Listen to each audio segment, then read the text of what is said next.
हैदराबादी खानों की मशहूर डिश जो कि वहाँ की शादियों में बहुत पॉपुलर है। जो भी इसको खाता है वो दीवाना हो जाता है। तो आज मैं बना रही थी बघारे बैंगन।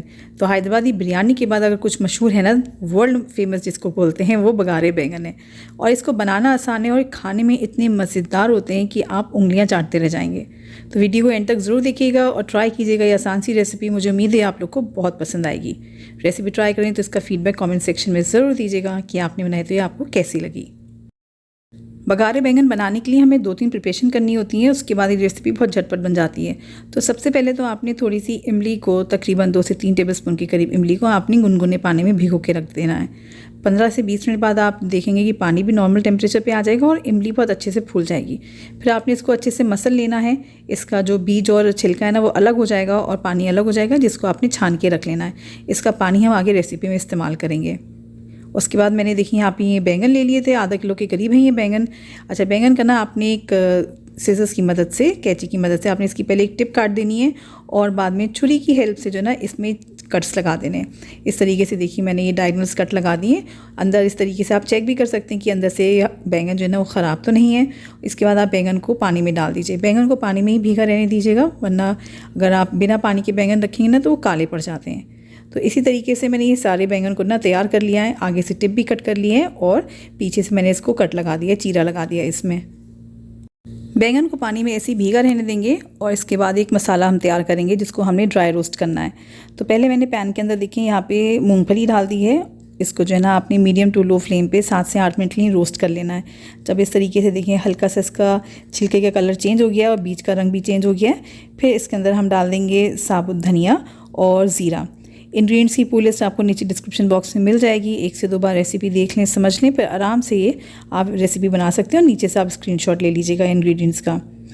धनिया और ज़ीरे को भी मैंने हल्का सा ड्राई रोस्ट कर लिया है। इसके बाद मैंने इसमें डाल दिया है सफ़ेद तिल और साथ में डाला है नारियल का बुरादा। बुरादा नहीं है आपके पास तो आप नारियल को बारीक स्लाइस करके भी इस्तेमाल कर सकते हैं, क्योंकि हमने आखिर में इसको पीसना ही है। देखिए सारी चीज़ें अच्छे से भुन गई हैं। आप देख सकते हैं कलर बिल्कुल चेंज हो गया है, नारियल का भी और तिल का भी हल्का सी गोल्डन ब्राउन हो गया है। जब ये थोड़ा ठंडा हो गया है तो मैंने इसको एक ग्राइंडिंग जार में डाल दिया है। साथ में इसमें डालेंगे हम तली हुई प्याज। तो एक मीडियम साइज़ की प्याज को मैंने बारीक स्लाइस करा था और इसको सुनहरा कर लिया था। प्याज डाल के ग्राइंडर के अंदर जो इमली का पानी रखा था ना, वही मैं इस्तेमाल कर रही हूँ। थोड़ा थोड़ा करके मैंने पानी डाला है और इन सब चीज़ों का मैंने एक बारीक पेस्ट बना के तैयार कर लिया है। तो देखिए अल्हम्दुलिल्लाह मसाला बहुत प्यारा सा पिस के तैयार हो चुका है।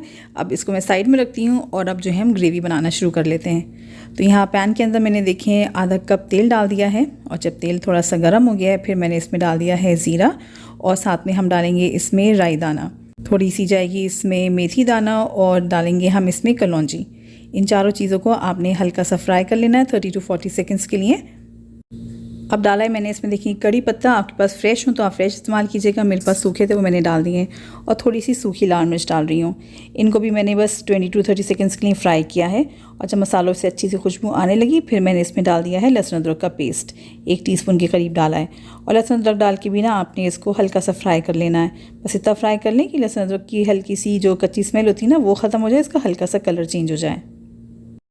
लहसुन अदरक जब भुन गया फिर मैंने इसके अंदर बैंगन डाल दिए जो पानी में भिगो के रखे थे। अब बैंगनों को आपने तेल में तकरीबन 5 से 7 मिनट के लिए फ्राई कर लेना है। 5 से 7 मिनट जब गुजर जाएंगे और फिर आप देखेंगे कि बैंगन का कलर चेंज हो गया और हल्के से मुलायम पड़ना शुरू हो गए। बैंगन बहुत जल्दी गल जाते हैं, इसमें बहुत ज़्यादा टाइम नहीं लगता है इनको पकने में। तो जब ये कलर चेंज हो गया अब इसमें थोड़े से मैं स्पाइसेस डाल रही हूँ।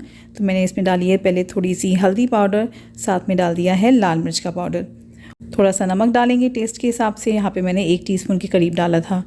अब इन मसालों के साथ आपने बैंगन को मज़ीद 2 से 3 मिनट के लिए और फ्राई करना है, ताकि जो हमने ये हल्दी वगैरह डाली ना उसका कच्चा जो टेस्ट होता है ना वो ख़त्म हो जाए। मसाला अच्छे से भुन गया है। इसके बाद मैंने डाल दिया है इसमें जो मूंगफली और हमने सारी ड्राई चीज़ों का पेस्ट जो बना के रखा था ना, वो आपने इसमें डाल देना है और अच्छे से जो है इसको तेल में मिक्स करना है और 3 से 4 मिनट इस मसाले को भी भून लेना है। तो फ्रेंड्स, अगर आपको ये रेसिपी थोड़ी भी पसंद आ रही है तो प्लीज़ इसको लाइक, शेयर और चैनल को सब्सक्राइब ज़रूर कर दीजिएगा। और आप ये रेसिपी किस शहर से, किस कंट्री से देख रहे हैं मुझे कमेंट सेक्शन में ज़रूर बताइएगा, ताकि मैं आपका शुक्रिया कर सकूं।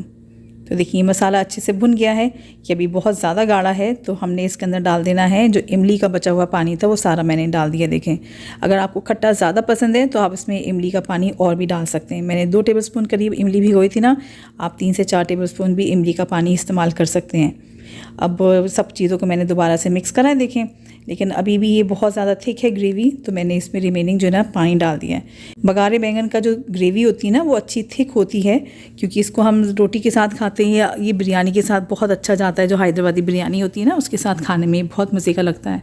तो बहुत ज़्यादा पतला नहीं रखना है आपने, बस हल्का सा पानी रखिएगा ताकि बैंगन जो है ना अच्छे से इसमें गल जाए और तेल सरफेस पे आ जाए। नमक चक्खा मुझे थोड़ा सा कम लगा है तो मैंने एडजस्ट कर लिया है। तो नमक और मिर्च आप अपने टेस्ट के हिसाब से एडजस्ट कीजिएगा, कम या बढ़ती आप जैसे खाते हो उस हिसाब से डालिएगा। सब चीज़ों को मिक्स करने के बाद इसको मैंने ढक दिया है और हल्की आंच पे मैंने इसको तकरीबन 7 से 8 मिनट के लिए पकाया था। बीच बीच में 1 से 2 बार चम्मच ज़रूर चला लीजिएगा ताकि नीचे जो नट्स हमने क्योंकि डाले ना, मूंगफली वगैरह डाली है, वो नीचे लग ना जाए। तो आपने चम्मच ज़रूर चलाना है हर 5 से 7 मिनट बाद। और ये देखिए तकरीबन 10 मिनट हो गए थे बैंगन को पकते हुए और आप देख सकते हैं बैंगन बहुत अच्छे से सॉफ्ट हो गए हैं और तेल सरफेस पे आ गया है। इसका मतलब है मसाला बहुत अच्छे से भुन गया है। अब खुशबू के लिए इसमें मैंने ऊपर से डाल दिया थोड़ा सा हरा धनिया और थोड़ा सा गरम मसाला पाउडर। दोबारा से सब चीज़ों को हल्की आंच से मिक्स कर लिया है और ये मज़ेदार से बघारे बैंगन बनके तैयार हो गए हैं। तो जैसे फ्रेंड्स मैंने आपको बताया था ना, बहुत आसान है रेसिपी लेकिन खाने में बहुत मज़ेदार है। जो इमली का खट्टा हमने डाला है ना उसकी वजह से ग्रेवी का टेस्ट बहुत अच्छा निकल कर आता है। इसको हैदराबादी बिरयानी के साथ मैंने सर्व किया था, सबको बहुत पसंद आया था। तो उम्मीद करती हूँ आप ये रेसिपी ट्राई करेंगे। ट्राई करें तो उसका फीडबैक कमेंट सेक्शन में ज़रूर दीजिएगा कि आपने बनाई तो आपको कैसी लगी।